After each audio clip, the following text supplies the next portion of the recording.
ನಮ್ಮ ಜೈನ ಧರ್ಮದ ಧ್ವಜದಲ್ಲಿ ಎಷ್ಟು ಬಣ್ಣಗಳಿವೆ? ನಿಮ್ಮ ಹೆಸರು? ದೀಪ್ತಾಗಿ ಜೋರಾದ ಬರಡು ಚಪ್ಪಾಳೆ ಮಾಡ್ತಿಲ್ಲ. ಉಣಸ್ ಮಾಡ್ತಾರತ್ತ ಹಿಂಗೆ ಡೌಟ್ ಉಂಟು. ಬಂಧುಗಳೇ, ಅವು ಯಾವುವು? ಕಲರ್ ಹೂವು ಪಲ್ಲೆ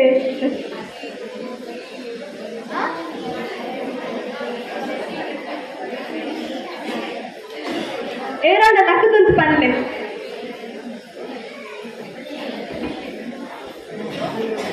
ಜೋಕ್ಲೆಗ್ ಬನ್ನಿ. ಓಕೆ, ಅವು ಯಾವ ಸರಿಯಾಗಿದೆ. ಅವು ಯಾವುದದ್ದು ಪ್ರತೀಕ?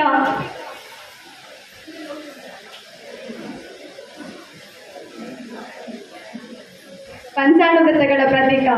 ಅವು ಯಾವುದಂದ್ರೆ ಅಹಿಂಸಾಣುವ್ರತ, ಅಚೌರ್ಯಾಣುವ್ರತ, ಸತ್ಯಾಣುವ್ರತ, ಬ್ರಹ್ಮಚರ್ಯಾಣುವ್ರತ, ಪರಿಗ್ರಹ ಪರಿಮಾಣ ವ್ರತ. ಬಂದಲೆ ಜೋಶ್ ಕೋಡು. ಕಾರ್ಯಕ್ರಮವನ್ನು ಮುಂದುವರಿಸುತ್ತಾ ಇದೀಗ ದಿನಭಕ್ತಿಯ ಮೂಲಕ ನಿಮ್ಮ ಮುಂದೆ ಬರ್ತಾ ಇದ್ದಾರೆ ಗ್ರೀಷ್ಮಾ ಜೈನ್ ಇಸ್ಲಾಂಪಾಡಿ. ಇವರನ್ನ ಜೋರಾದ ಚಪ್ಪಾಳೆಯ ಮೂಲಕ ಸ್ವಾಗತಿಸಿ. ದೇವ ಪಾರ್ಶ್ವನಾಥ ನಮೋ, ದಿವ್ಯ ಶಾಂತರೂಪ ನಮೋ, ಪರಮ ಜ್ಞಾನಧರ ಜಿನೇಂದ್ರ ಪರಮಶೀಲಧರ, ಪರಮ ಜ್ಞಾನಧರ ಜಿನೇಂದ್ರ ಪರಮಶೀಲಧರ, ಸಮವಸರಣಧೀಶ ನಮೋ, ದಿವ್ಯ ಶಾಂತರೂಪ ನಮೋ, ದೇವ ಪಾರ್ಶ್ವನಾಥ ನಮೋ, ದಿವ್ಯ ಶಾಂತರೂಪ.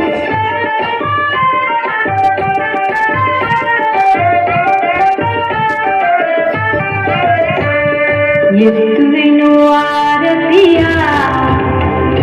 ಸತ್ಯ ಸ್ವರೂಪ ದಿನರಿಗೆ, ಬೆಳಗುವೆನು ಆರತಿಯ ಶ್ರೀಚಂದ್ರನಾಥ ದಿನರಿಗೆ, ಜಿನಚಂದ್ರನಾಥಗೆ ಗನಘಾತಿ ನಾಶಗೆ, ಜಿನಚಂದ್ರನಾಥಗೆ ಗನಘಾತಿ ನಾಶಗೆ, ಬೆಳಗುವೆನು ಆರತಿಯ ಶ್ರೀಚಂದ್ರನಾಥ ದಿನರಿಗೆ, ಶ್ರೀಚಂದ್ರನಾಥ ದಿನರಿಗೆ.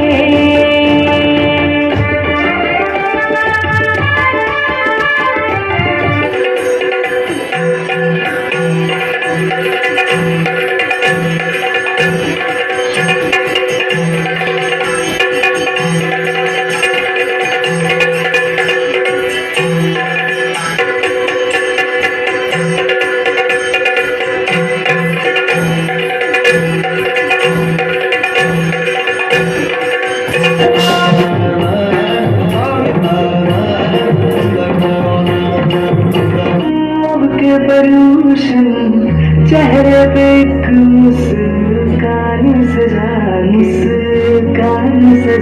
के अपने परायों को एक बार अपने ನೀಲವೇಣಿ ನಾಗಲ ಒಕದರಸಿ ಅರಗಿಣಿ, ಪರಿವಾರ ಸಹಿತ ಬಂದಳು ದೇವಿ ಸರಸವಾಡುತ್ತಾ,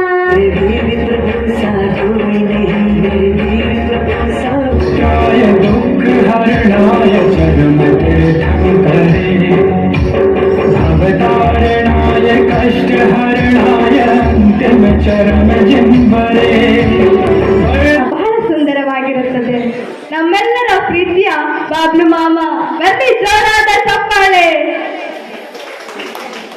ಇದಂತೆ ಕೂಟವೇ ಸಂಸಾರ ಮುದಿಳಿ ಗಂಧರ್ವಾಯದೋಳನು ದಿನ ಪಾಡುತ್ತಾ ಶಾಂತಿಜಿ ನಿರ್ಮಲ ರೂಪ ನಿರ್ಜಿತ ಕೋಪ ಧರ್ಮದ ದೀಪ ಪಾಪ. परम पूज्य मनुष्य 108 दिव्य सागर में महाराज की पंच परमेश्वर भगवान की, पार्श्वनाथ भगवान भगवान की बोले चारुकीर्ति भट्टारक पंडिताचार्य महास्वामी जी की, बोले जैन धर्म की, बोले विश्व धर्म की, बोले अहिंसा परमो धर्ಮ की. ಇದೀಗ ಬೆಂಕಿ ಪರಿವರ್ತನಾ ಕಾರ್ಯಕ್ರಮವನ್ನು ದೀಪ ಬೆಳಗಿಸುವುದರ ಮುಖಾಂತರ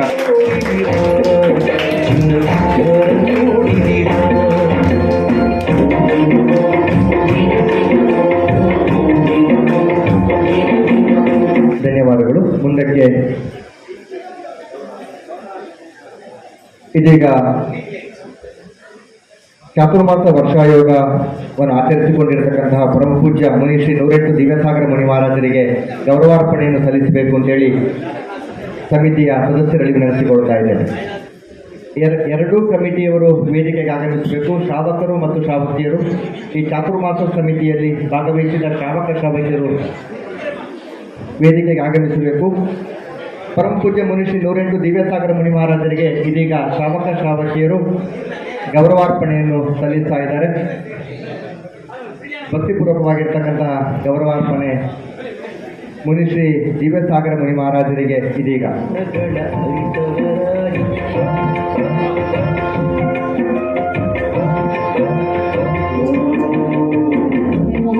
ಮುಂದಕ್ಕೆ ಈ ವೇದಿಕೆಯಲ್ಲಿ ಪಾವನ ಸಾನ್ನಿಧ್ಯವನ್ನು ಒದಗಿಸಿರ್ತಕ್ಕಂತಹ ಭಾರತ ಭೂಷಣ ಡಾಕ್ಟರ್ ಚಾರುಕೀರ್ತಿ ಭಟ್ಟಾರಕ ಪಂಡಿತಾಚಾರ್ಯ ಸ್ವಾಮೀಜಿ ಅವರಿಗೆ ಇದೀಗ ಗೌರವಾರ್ಪಣೆ.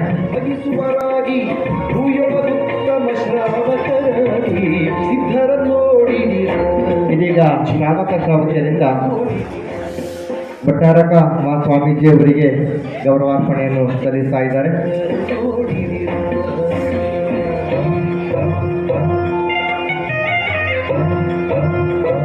ವಡಂಗಡಿ ಶ್ರೀ ಪಾರ್ಶ್ವನಾಥ ಸ್ವಾಮಿ ಬಸದಿಯ ಸಮಿತಿಯವರು ಮತ್ತು ಚಾತುರ್ಮಾಸ ಸಮಿತಿಯವರು ಇದೀಗ ಭಟ್ಟಾರಕ ಸ್ವಾಮೀಜಿಯವರಿಗೆ ಗೌರವಾರ್ಪಣೆಯನ್ನು ಸಲ್ಲಿಸ್ತಾ ಇದ್ದಾರೆ.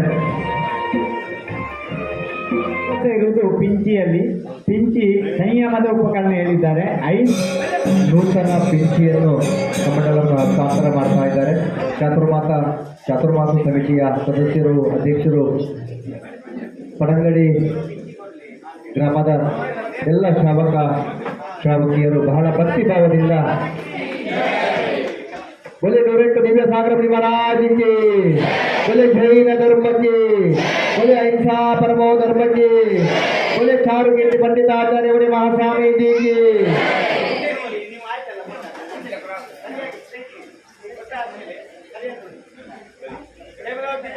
महाराज की जय. आज का आनंद की जय. उत्तम संयम सेना की जय. चक्रवर्ती शांतागर महाराज की जय. देवनंदी महाराज की जय. सम्राट सन्मति सागर महाराज की जय. आचार्य विद्यासागर महाराज की जय. मम गुरु आचार्य 108 दिव्य सागर महाराज की परमो धर्म की संयम धर्म की उत्तम तपो धर्म की वाणी माता की परम पूज्य भट्टारकर मार्गदर्शन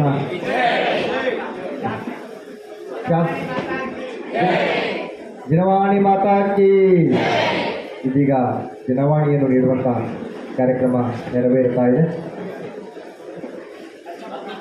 ಪದ್ಮಪುರಾಣ ಮಹಾಗ್ರಂಥವನ್ನು, ಶಾಸ್ತ್ರವನ್ನು ಪೂಜ್ಯರಿಗೆ ಅರ್ಪಿಸ್ತಾ ಇದ್ದಾರೆ.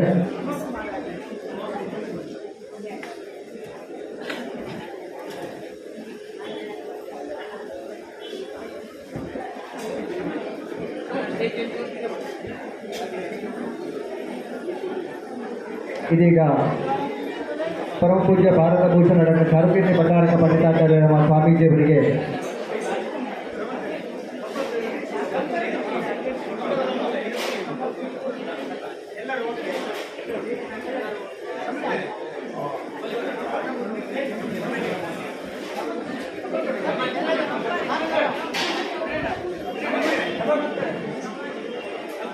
बोले परम पूज्य मुनि श्री 108 दिव्यसागर मुनि महाराज की.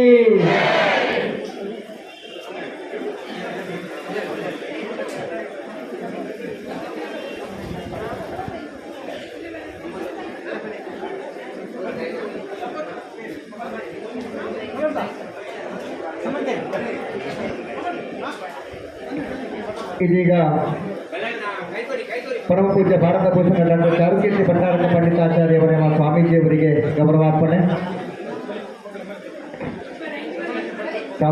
ಶಾವಕಿಯರು ಸಹಕರಿಸಬೇಕು.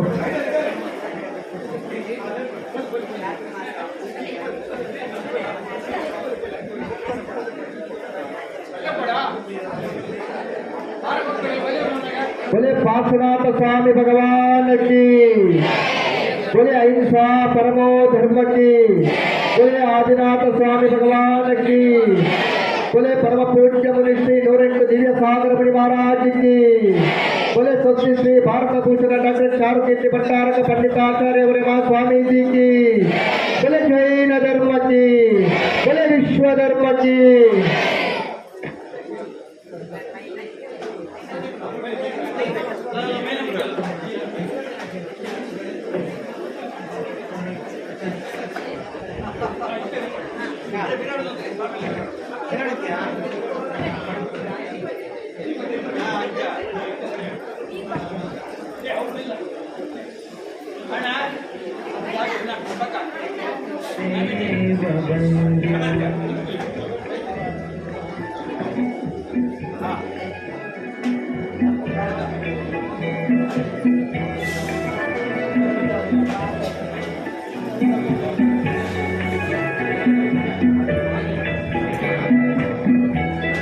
परम पूज्य प्रज्ञाक्रमण आचार्य नूरेंद्र देवनंदी महाराजर शिष्य परम पूज्य ध्यान दिवाकर मुनिश्री नूरेंद्र जयकीर्ति महाराजर परम शिष्य परम पूज्य मुनिश्री नूरेंद्र दिव्यसागर मुनि महाराजರು.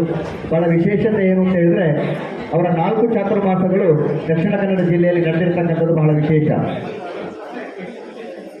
ಇಲ್ಲಿ ಚಾತುರ್ಮಾಸ ಕಮಿಟಿಯವರು ಮಾತನಾಡುವಾಗ ಉಲ್ಲೇಖಿಸ್ತಾ ಇದ್ರು, ಬಹಳ ಸುಂದರವಾಗಿ ಆ ಚಾತುರ್ಮಾಸ ಕಾರ್ಯಕ್ರಮ ಸಂಪನ್ನಗೊಂಡಿದೆ. ಯಾವುದೇ ರೀತಿಯ ಅಡೆತಡೆಗಳು ಅಂತರಾಯಗಳು ನಡೆದಿಲ್ಲ. ಆ ಸಂದರ್ಭದಲ್ಲಿ ಬಹಳ ಸಂತೋಷವನ್ನು ವ್ಯಕ್ತಪಡಿಸ್ತಾ ಇದ್ದಾರೆ ಚಾತುರ್ಮಾಸ ಸಮಿತಿಯ ಅಧ್ಯಕ್ಷರು ಮತ್ತು ಸದಸ್ಯರುಗಳು ಶ್ರಾವಕಿಯವರು. ಇದೀಗ ಆತ್ಮೀಯ ಬಂಧುಗಳೇ, ಇದೀಗ ಈ ಕಾರ್ಯಕ್ರಮದಲ್ಲಿ ಪಾವನ ಸಾನ್ನಿಧ್ಯವನ್ನು ಒದಗಿಸಿರ್ತಕ್ಕಂತಹ ಸ್ವಸ್ತಿ ಶ್ರೀ ಭಾರತ ಭೂಷಣ ಡಾಕ್ಟರ್ ಚಾರುಕೀರ್ತಿ ಭಟ್ಟಾರಕ ಪಂಡಿತಾಚಾರ್ಯವರ ಮಹಾಸ್ವಾಮೀಜಿ ಜೈನಮಠ ಮೂಡುಬಿದ್ರಿ ಇವರಿಗೆ ಗೌರವಾರ್ಪಣೆ. ಅವರಿಗೆ ಪದ್ಮಪುರಾಣವನ್ನು ನೀಡುವುದರ ಮುಖಾಂತರ ಅವರ ಆಶೀರ್ವಾದವನ್ನು ಪಡ್ಕೊಳ್ಬೇಕು ಅಂತೇಳಿ ಶ್ರಾವಕಿಯರನ್ನು ವಿನಂತಿಸಿಕೊಳ್ತಾ ಇದ್ದೇನೆ. ಚಾತುರ್ಮಾಸ ಸಮಿತಿಯ ಎಲ್ಲ ಸದಸ್ಯರು ಶ್ರಾವಕಿಯರು ಇದರಲ್ಲಿ ಪಾಲ್ಗೊಳ್ಳಬೇಕು. ಪರಮ ಪೂಜ್ಯ ಭಟ್ಟಾರಕರಿಗೆ ಗೌರವ ನಮನಗಳನ್ನು ಸಲ್ಲಿಸ್ತಾ ಇದ್ದಾರೆ. ಫಲವನ್ನು ನೀಡುವುದರ ಮುಖಾಂತರ ಪದ್ಮಪುರಾಣ ಗ್ರಂಥವನ್ನು ನೀಡುವುದರ ಮುಖಾಂತರ ಪೂಜ್ಯರ ಆಶೀರ್ವಾದವನ್ನು ಪಡ್ಕೊಳ್ತಾ ಇದ್ದಾರೆ ಸಮಿತಿಯ ಶ್ರಾವಕಿಯರು.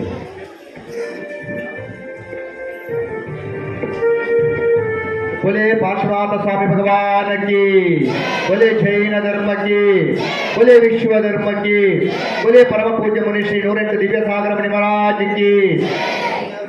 ಇದೀಗ ಪರಮ ಪೂಜ್ಯ ಮುನಿ ಶ್ರೀ ನೂರೆಂಟು ದಿವ್ಯಸಾಗರ ಮುನಿ ಮಹಾರಾಜರು ಪಾವನ ಆಶೀರ್ವಚನವನ್ನು ನೀಡಬೇಕು ಅಂತೇಳಿ ಅವರಲ್ಲಿ ಭಕ್ತಿಪೂರ್ವಕವಾಗಿ ವಿನಂತಿಸಿಕೊಳ್ತಾ ಇದ್ದೇವೆ.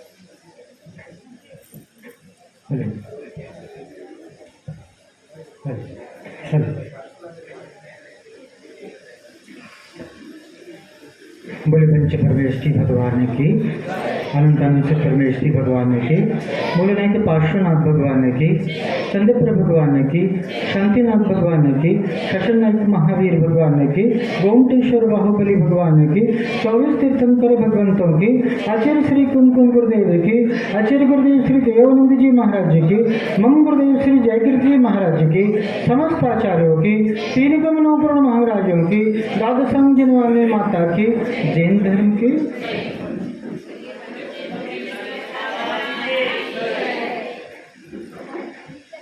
एक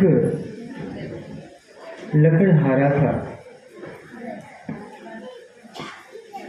मरा काटी, समझते हैं लकड़हारा, लकड़ी काटने वाला जंगल जाता था और एक दिन उसके लिए एक चमकता हुआ पत्थर मिला जंगल में। उसे अच्छा लगा और उठा करके घर को ले आए और ला करके बच्चे चिल्लाने लगे कि पापा पापा मेरे को दे दो। तो बच्चों को वो चमकता हुआ पत्थर दे दिया और वो बच्चे उससे खेला करते थे। हुआ यूं कि एक ज्वेलर का, एक जौहरी का उधर से जाना हुआ और उस पत्थर की चमक के आकर्षित होकर के वो उस घर में अनायास ही चला आता है और देखता है कि बच्चे उस पत्थर से खेल रहे हैं। तो वो पूछता है कि बच्चों, ये पत्थर खेलने की वस्तु नहीं है, तुम जानते हो ये क्या है? बोले हमें उससे कोई मतलब नहीं, हमारे तो हमारे पापा ने दिया है, हम खेलते हैं। उसने कहा जाओ पापा को, अपने पिताजी को बुला करके लेके आओ। पिताजी को बुला करके लेके आया वह ज्वेलर पूछता है कि इसे बेचोगे? 1 लाख रुपए देता हूँ। अब वो लकड़ी काटने वाला 1 लाख रुपए सुना तो हक्का बक्का से रह गया। उसे तो बोलने भी कुछ नहीं बन रहा, वो वहीं खड़ा का खड़ा रहेगा। अरे बाबा 1 लाख रुपए इस पत्थर के! वो जौहरी सोचता है इसे कम लग रहा है, तो वो कहता है कि 3 लाख रुपए देता हूँ। वो खड़ा है अभी 3 लाख से 8 लाख, 8 लाख से 14 लाख, 14 से 24 और 24 से 38 और 38 से 42 लाख जैसे हुआ। वो लकड़हारा बच्चों के हाथ से उस पत्थर को लेकर के जाता है और अंदर अलमारी में, लॉकर में ले जा करके बंद कर देता है। बात आपके समझ में आ गई होगी कि वस्तु का मूल्यांकन जब तक नहीं करे तब तक उसकी कीमत समझ में नहीं आती है। आज का हमारा यह पेंची परिवर्तन वार्षिक उत्सव कार्यक्रम हमारे लिए संदेश देता है, हमारे लिए प्रेरित करता है कि पेंची परिवर्तन के साथ, वार्षिक उत्सव के साथ जीवन में परिवर्तन ला करके जीवन को उत्सव बनाया जाए। परिवर्तन आवश्यक है और आवश्यक परिवर्तन के लिए ज़रूरी होता है कि हम उसका मूल्यांकन करें जो हमें उपलब्ध है। देखें कि हमारी क्या क्या उपलब्ध है। हमारे लिए उत्तम देश मिला, भारत भूमि में हमारा जन्म हुआ। विचार करो अगर चाइना में जन्म हो गया होता तो क्या कर रहे होते, है ना? वो भी तो मनुष्य है ना, उन्होंने भी इस धरती पे जन्म लिया है, लेकिन कभी चाइना में जन्म हो, कभी सऊदी अरेबिया में जन्म हो, कभी ऐसे जन्म हो, देश में जन्म हो, ऐसा ख्याल आता है मन में। ऐसे उत्तम भूमि में हमारा भारतवर्ष में जन्म हुआ, उत्तम देश की प्राप्ति हुई और उत्तम देश की प्राप्ति के साथ साथ उत्तम कुल की प्राप्ति। जैन धर्म, जैन कुल मिल गया, कोई दूसरा कुल मिल गया होता, कोई दूसरी जाति में पैदा हो गए होते तो हरे रामा हरे कृष्णा अल्लाह अकबर कर रहे होते जी। लेकिन हमारे लिए क्या मिला? जैन कुल, फिर उत्तम आयु की प्राप्ति हो गई। नहीं तो होता क्या है कि कई बच्चे तो माँ के पेट में ही, कई अल्प वय में, अल्प आयु में उनकी मृत्यु हो जाती है। लेकिन हमारे लिए आयु भी प्राप्त हो गई, अच्छी आयु मिल गई, आरोग्य शरीर मिल गया, उत्तम बुद्धि मिल गई, बुद्धि भी बहुत अच्छी है, सोचने समझने की शक्ति भी बहुत अच्छी है, और तो और उसमें विशेष मिल गया कि धर्म श्रवण की उत्सुकता। ये सारी उपलब्धियां हमारे लिए प्राप्त हो गई। विचार करो, हमें कुछ प्राप्त करना होता है, क्या यूं ही प्राप्त हो जाता है? कुछ भी चाहिए तो यूं ही मिल जाता है क्या? गाड़ी ली तो ऐसे ही ले ली क्या? अरे छोटी सी पोर्टेबल टीवी भी लाई ना तो उसके लिए भी 100 पापड़ ले ले, तब जाकर के है सो छोटी सी एक वस्तु भी लेकर के आए। और इतनी सारी उपलब्धियां हमें प्राप्त हो गई। प्रत्यक्ष में जितनी उपलब्धियों को प्राप्त करते हैं, हमें उसके मूल्य चुकाने का आवाज है, लेकिन हमें नहीं मालूम कि कितना मूल्य चुका करके हमने इन उपलब्धियों को पाया है। इन उपलब्धियों के पीछे कैसे कैसे भावनाएं, कैसे कैसे कर्म किए, तब जाके इसे इन उपलब्धियों को पाया। क्या यूं ही पाया? हाँ? वर्तमान में पैसा चुकाते हैं तब तो कुछ प्राप्त करते हैं ना, ऐसे ही कैसा प्रगाढ़ पुण्य का बंध किया होगा, कैसा प्रगाढ़ पुण्य का उदय होगा, इसलिए ये सारी उपलब्धियां प्राप्त हुई है। तो हमारे लिए कर्तव्य क्या बनता है? हम सभी बहुत संचित पुण्य को लेकर के आए हैं, जो पूर्व जन्म में और वर्तमान में पुण्य की मात्रा कितनी है? एक लिमिटेड है।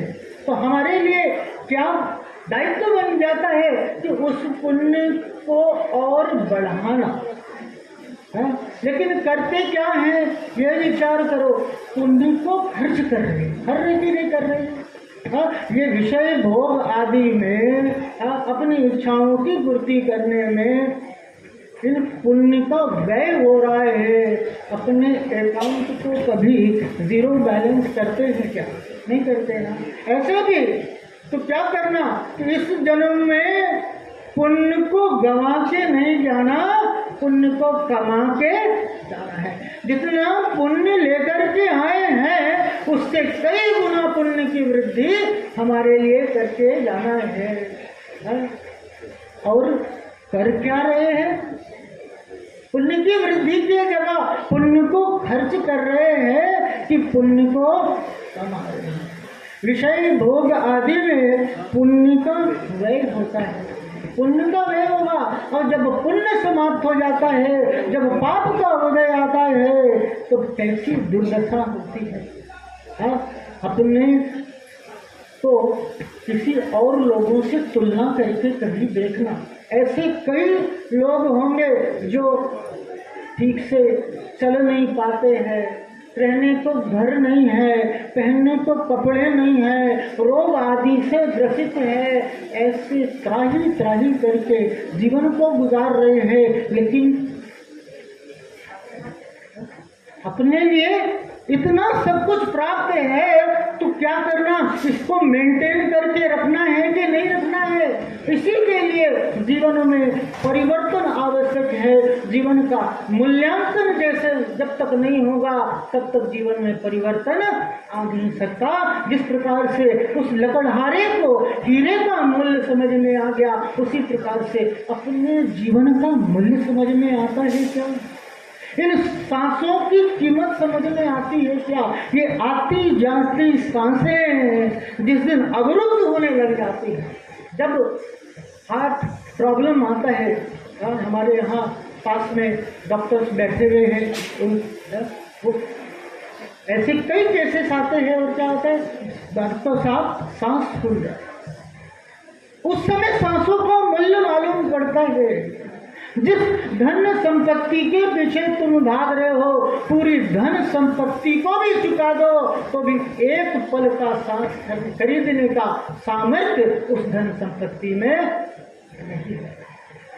ये वक्त का, इन सांसों का मूल्य है। ये सांस, ये वक्त चला गया तो फिर किसी कीमत से वापस तुम उसे पा नहीं सकते हो। जीवन का मूल्यांकन करके जीवन का सदुपयोग करने की आवश्यकता है। एक बार क्या हुआ, अकबर ने बीरबल से कहा कि बीरबल जाओ, 2 अबके लेकर के आओ, 2 तबके लेकर के आओ और 2 अबके न तबके लेकर के आओ। बात समझ में आ रही है? अबके लेकर के आओ, 2 तबके लेकर के आओ और 2 अबके और तबके लेकर के आओ। कहानी पूरी सुनेंगे, बात समझ में आ जाएगी।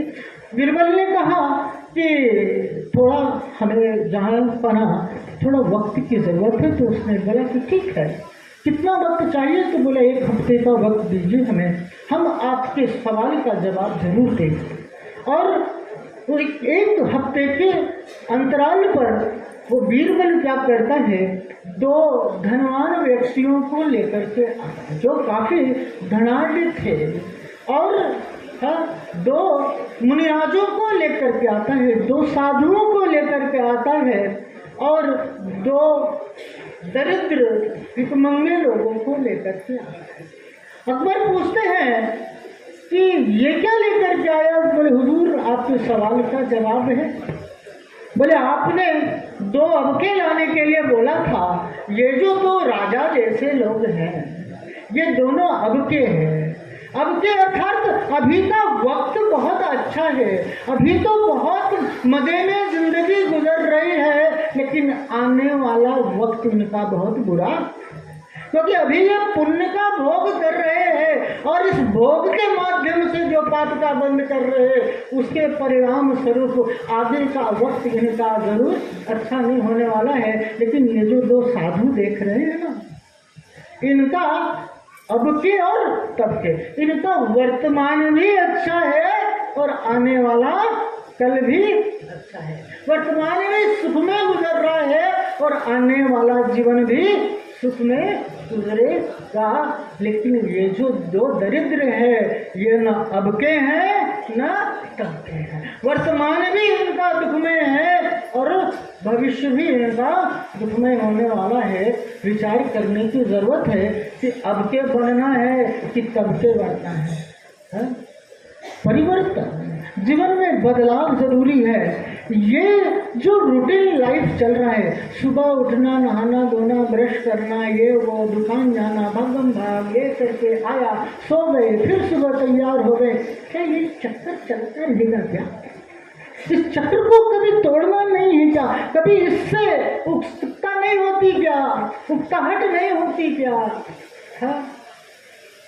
और जिस समय इससे उकताहट हो जाएगी, इससे उबन हो जाएगी, जीवन में परिवर्तन निश्चित है। और परिवर्तन के बिना, बदलाव के बिना जीवन का उत्थान नहीं हो सकता।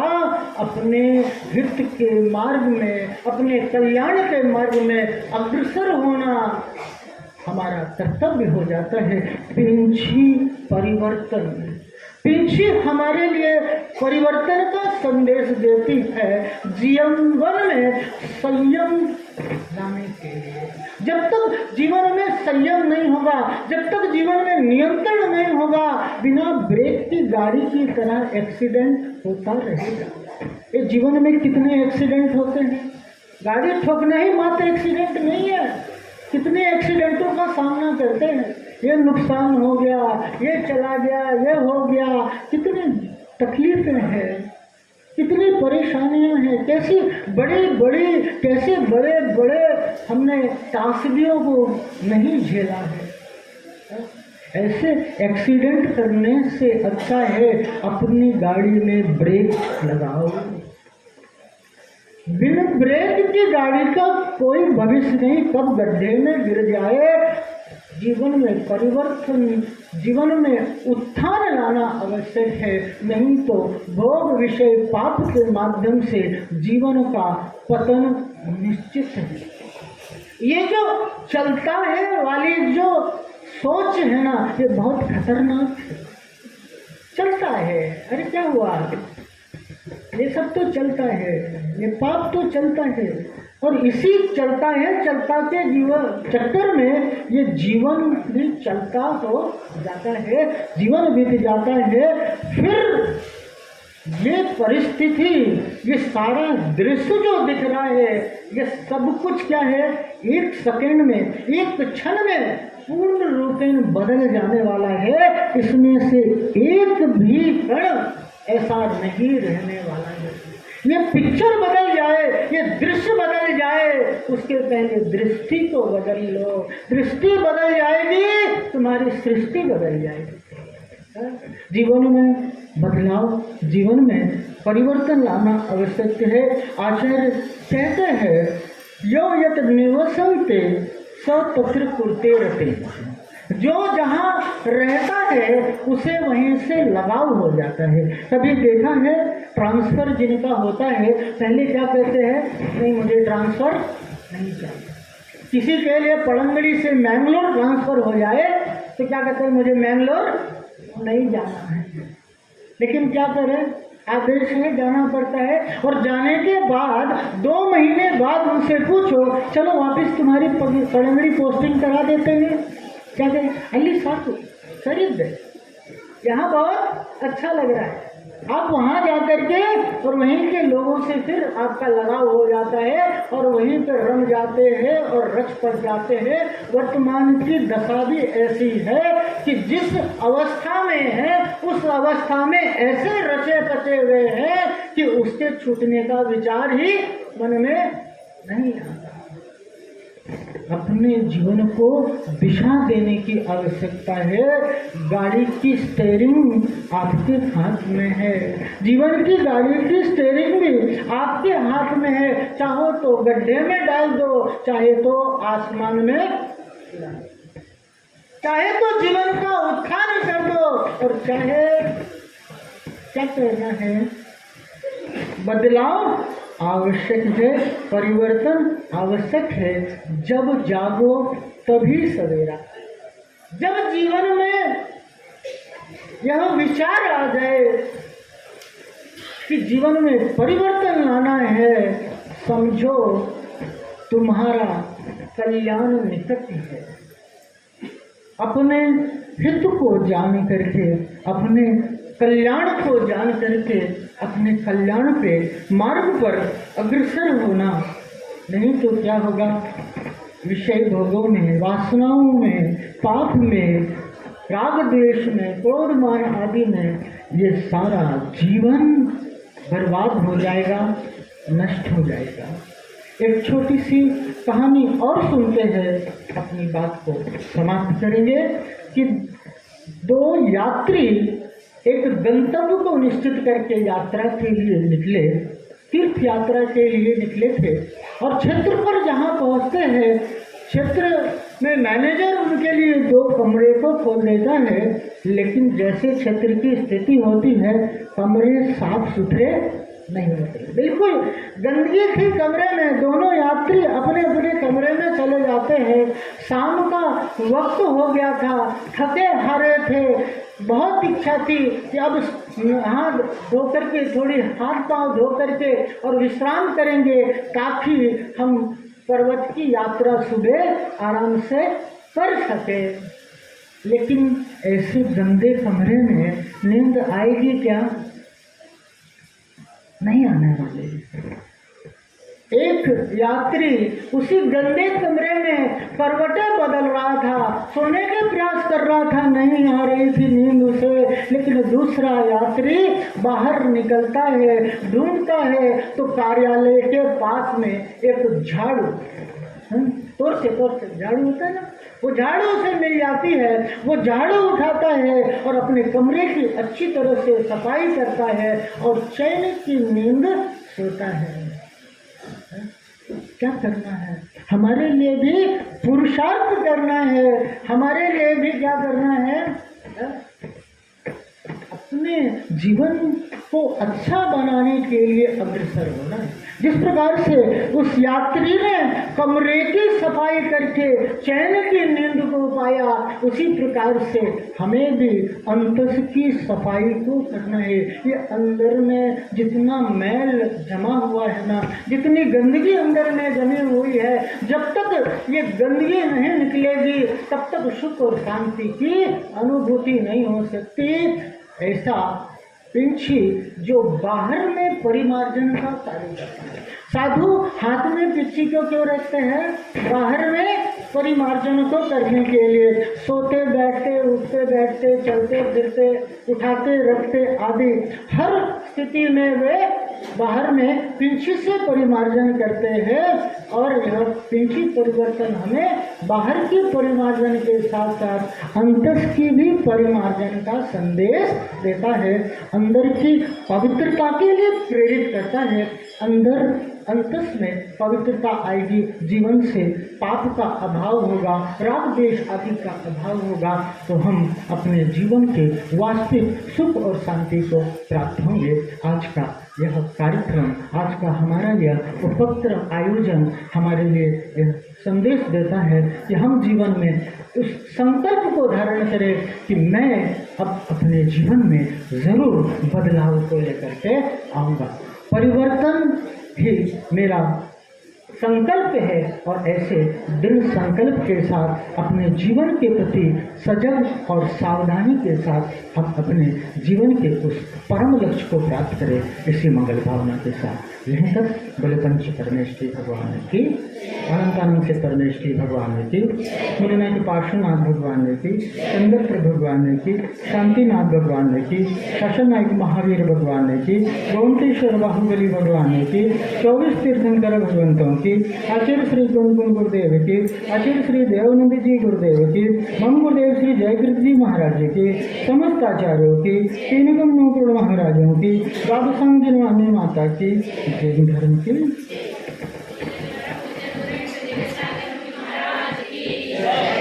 ಇಟ್ಟುಕೊಂಡು ಮಲಗುತ್ತಾರೆ.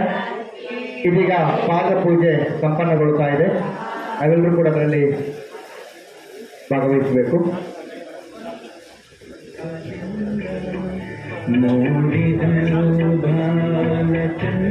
ಎಲ್ಲ ಶ್ರಾವಕ ಶ್ರಾವಕಿಯರು ವೇದಿಕೆಗೆ ಆಗಮಿಸಬೇಕು. ಒಂದು ದಿನ ಭಾಗವಹಿಸಿದವರು ಕೂಡ ಆಗಮಿಸಬೇಕು ಅಂತ ಸಮಿತಿಯವರು ವಿನಂತಿಸಿಕೊಳ್ತಾ ಇದ್ದಾರೆ.